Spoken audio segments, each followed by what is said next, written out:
And United fans will be hoping he'll be calling the tunes on the pitch, will Alexis Sanchez, after his move to Old Trafford. What do we think of that as an unveiling from the football club themselves? Oh, it's no Stormzy, is it? As in Paul Pogba 18 months ago. Are you a big fan of those then, James? Not massively, but I mean, it's quite interesting that I know he can play the piano, and I know that the Arsenal website guys tried to get him to do something like that for the 3-4 years he was there, and they never could get him to do anything. So it'd be interesting to see now if he plays the piano on a regular basis for United, if he accompanies their videos going forward. Should have signed for West Ham, really. He should have. Yeah.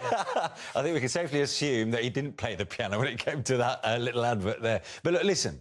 Finally, it's done after almost 2 weeks of negotiations. It looks like, on the face of it, a great piece of business, no matter what the eventual cost. Yeah, I mean, I think it's probably the best case scenario given the circumstances for everybody involved. Sanchez gets his move, Arsenal get a player in return, and United get a shot of somebody who wasn't really fitting into the setup under Jose Mourinho. So, as January deals go, and generally speaking, January deals are the product of compromise, or there might be something left over from the summer, which in Sanchez's case, I suppose it was. It's actually works out, I think, pretty well for everyone. You agree? Yeah, I would. It's funny, we were talking before, weren't we, about how long it's taken for it to be actually confirmed. And the minute Mkhitaryan's involved, and the minute that means, of course, Mino Raiola's involved, well, you think, well, this is going to play out a little bit longer, isn't it? I mean, that's just part of the way he works. But, yeah, I do think it's mutually beneficial, certainly, which is not always the case in modern football transfers, is it? But I think because it was such a bolt from the blue, because everyone expected him to go to Manchester City originally, I think he expected to go to Manchester City, 3 or 4 weeks ago, probably. Oh, no, remember, it's his dream to play for Manchester United. He's a little boy, remember? So for all of 5 or 6 days, it's been his dream to play for Manchester United, so, you know. Well, there's no room for such skepticism on this programme. Either way, I think it's taken a while for people to get used to the idea. It's taken a while for me to get used to the idea of him at Manchester United. Of course, why wouldn't you want a player like that, whatever the circumstances are? I think United have taken something of a risk in that behind the scenes, you know, Sanchez, he'd agitated for a move for a while. There was, you know, widespread sort of rumours of the Arsenal players not being particularly happy with him. They weren't always sort of thought he was on point with his attitude, and he became quite a divisive figure. And I suppose if you're taking a player on such a huge salary to come into a club and he's got that kind of questionable reputation about his character, you do wonder whether, if things go south at United, just how committed, how loyal he'll be, and whether he's going to kick up the same sort of fuss that he did at Arsenal. There is an element of a risk there, because obviously he's gone in, he's the highest paid player in the Premier League now. There's a lot of talk about quite how much he's getting paid, but we know at the lowest level it's more than anybody else. So if you're Paul Pogba, if you're Romelu Lukaku, some of the big names that United have got, you may well be going to knock on the manager's door and saying, well, hang on a minute, you know, this guy's earning a hell of a lot more than us. You know, why should we not have parity? It could, well, upset the apple cart, and we'll, no doubt, you know, this is going to be something journalists like yourselves will be following during the course of this season. But let's look at his statistics. Alexis Sanchez, that is, before, as he moves to Manchester United, there's no denying that, you know, clearly he's already acclimatised after 3.5 years in the Premier League. He doesn't need time to hit the ground running. No, and this is the flip side of it, is that, you know, if he's on song and he's playing well, he is one of the most devastating players in the division, and that's borne out by those numbers. And also he gives United that intensity, that sort of Tasmanian devil-style kind of fury in the final third that they don't really have at the moment. And that will add an extra dimension to their attack. And clearly, he is, you know, a player befitting of that stage. It's not something that, perhaps you could argue Mkhitaryan, OK, he maybe didn't get a fair run, but he wasn't necessarily somebody who really grew and flourished on that big stage. But you just feel Sanchez is more kind of born to play in that arena. Yeah, I think so. And we can look at the numbers, which are impressive, but I think James is right, that level of pressing and almost mania that he brings to the team. I mean, I think that helped, especially at home. I don't think it's something that escaped a lot of people's notice. That when you go back to before he was at Arsenal, look at Barcelona. In his last season there, he scored a good whack of goals, all but one at home. And I think when you're looking to get after teams in the early stages, like Liverpool do at their best, actually, I think, you know, that can always be a challenge for the very biggest clubs, trying to break down teams who are going to come to defend. And you look how many frustrating draws Manchester United had at home, especially last season. That's something that they've managed to get over. a lot this season, and there's been a huge improvement because of that. But I know people will look at their defence and say that should be an area of priority. Their fullbacks, that should be an area of priority. I think, this is a typical January signing because it's not a case of planning. It's a case of opportunity, and it can definitely add something. And what the numbers don't tell us about this is about the sort of impetus that he brings to that team. And before we talk about now the follow-up articles and a bit more personal kind of insights to the man himself and what's gone on in the build-up to this transfer, how frustrating has it been for journalists like yourselves, sitting on a story that's just not moved for days and days, and just trying to find different angles to retain interest in it? Yeah, because your sports editor will come to you and basically say, this is the only story in town.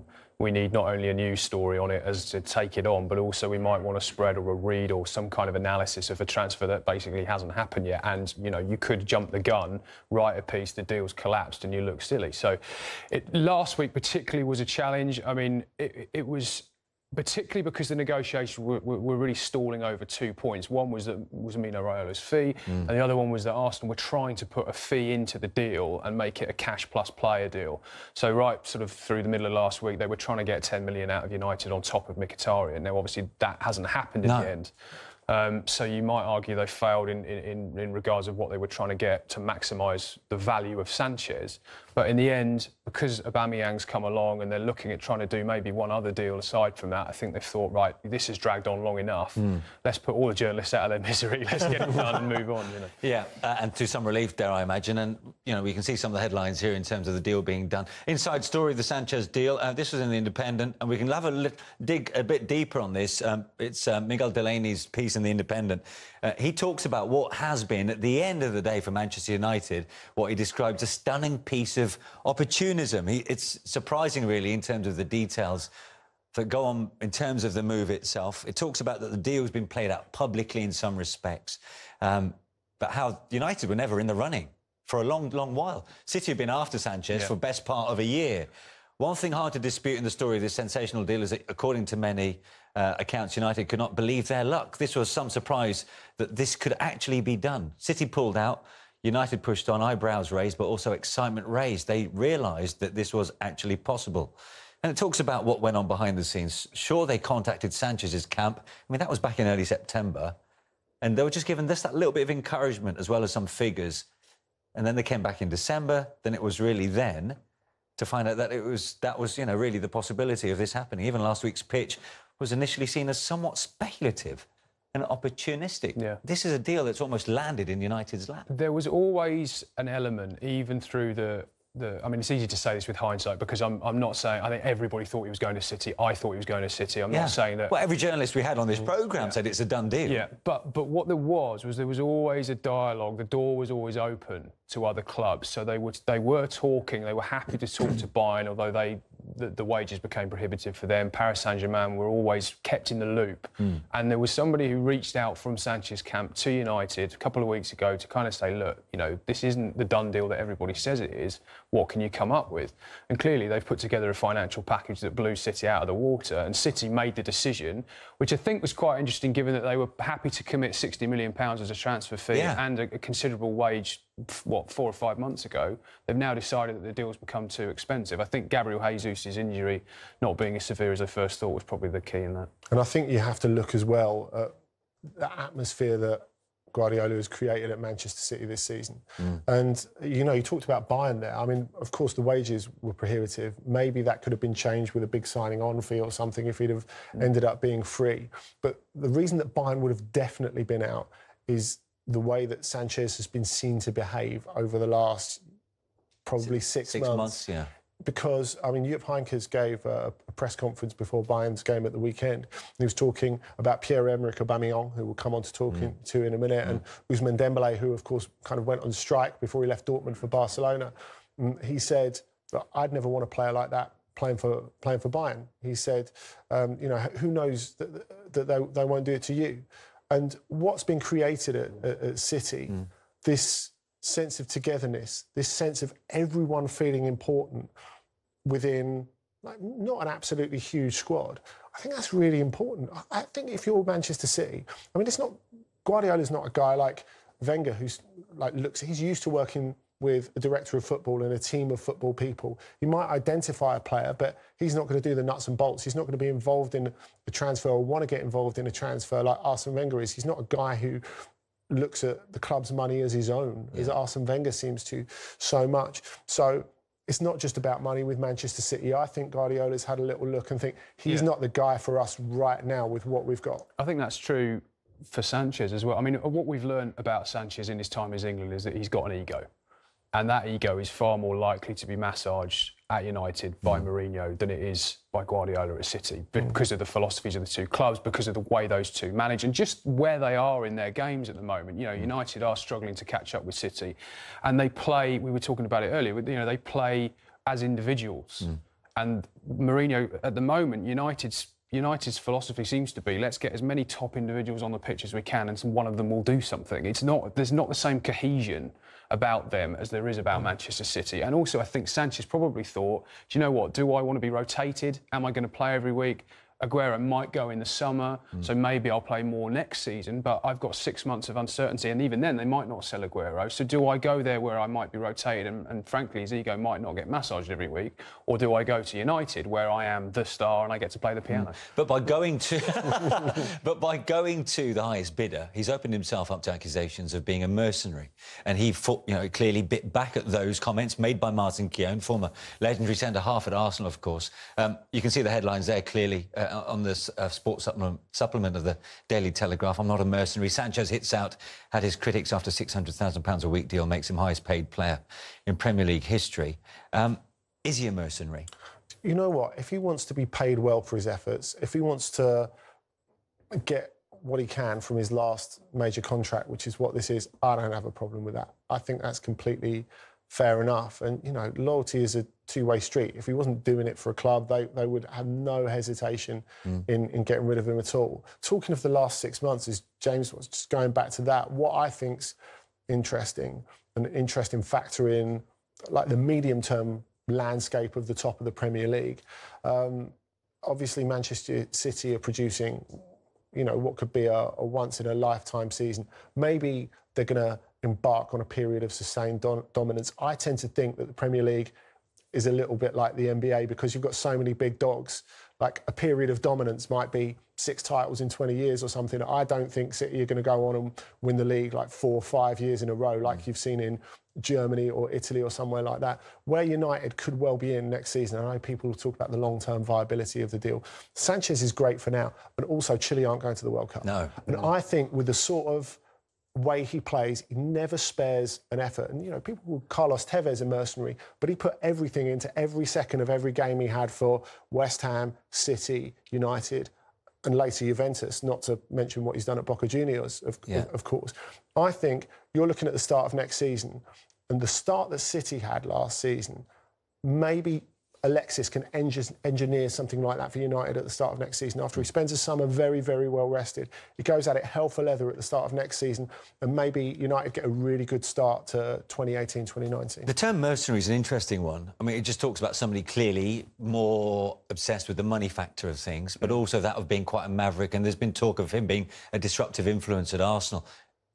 Have you come across reports, or have your sources told you that? My forces and my sources have told me. Yeah, no, it's an open secret. Is it? Yeah, he has become a divisive figure at the training ground, and you know the players. I did a story last week when we were talking about trying to take it on. You know, the players wanted that deal done before the Crystal Palace game because they'd had enough of it. They'd had enough of the uncertainty, and I think you saw in those opening 20. I mean, they were 4-0 up after 22 minutes. OK, Palace were terrible, but they were playing with a freedom. So you're saying it was more than just coincidence? Absolutely, I am. Yeah, because it was more about they were playing with a freedom born of the clarity of finally knowing what was going on with this player. And I think there certainly is a case that he was overindulged at Arsenal.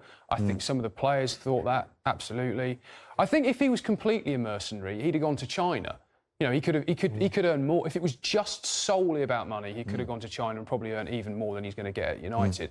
I think where he's, you know, he might earn that tag is the fact that, you know, for all intents and purposes, he was going to City. You could understand him going to City if he wants to go, and if his trophies are the only thing he cares about, or almost certainly going to win the Premier League, so you go and you get a winner's medal. The fact that United have come and it's all been about the cash on the table has made it look like that. But let's not forget, this is Manchester United we're talking about. They are still one of the biggest clubs, if not the biggest club in the world. Well, talking of winning trophies, though, I mean, of course, people have written them off for the Premier League, and I think that's entirely reasonable with the strength that City have shown so far this season. A lot of the talk in Spain, where, of course, he's got a lot of interest in him from his time at Barcelona.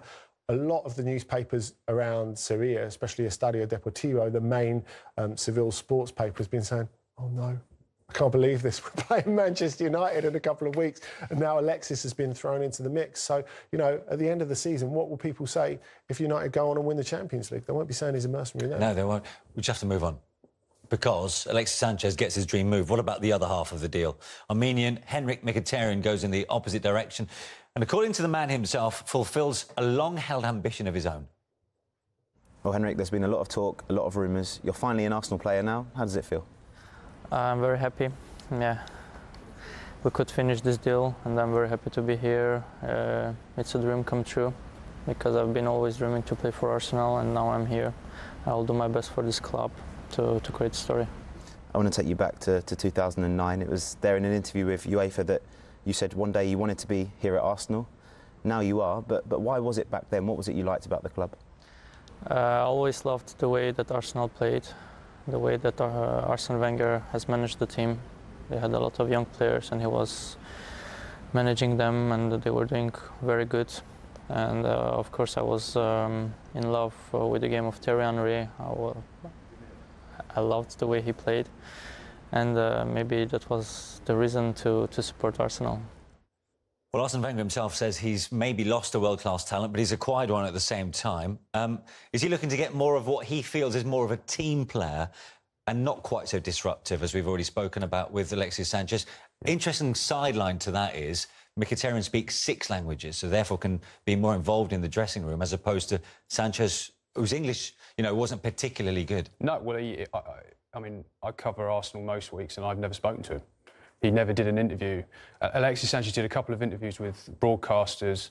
I think he did one with the radio, but he never spoke to the English written press in his entire time in England. But does that make him more of a team player in that respect? Well, in terms of this sort of understanding with the players and fitting into the setup at Colney, yeah. I mean, I think Mkhitaryan will do that. Speaking to the guys who did that interview and the people who've met him and done the photo shoot for the, you know, for his unveiling, they said, I mean, he couldn't have been nicer. I guess it's right at the start of his career, you'd expect he would be. But even still, they've had players who've come in and been a bit prickly, a bit uncertain, a bit sort of almost condescending sometimes to people who they just are doing their jobs, which I think Sanchez was guilty of. You know, there's stories about him not even returning emails from club staff about just turning up to events and things like that. By the end, it had got that bad. I don't think you're going to see that with Mkhitaryan. He's much more of a team player, much more understanding of everything that comes with being a professional footballer. He was the king of the assists in the Bundesliga when he arrived at Old Trafford. He had 15 in his last season in Germany, and he managed 6 in his 1.5 seasons at Old Trafford. Why did it not work out for him there?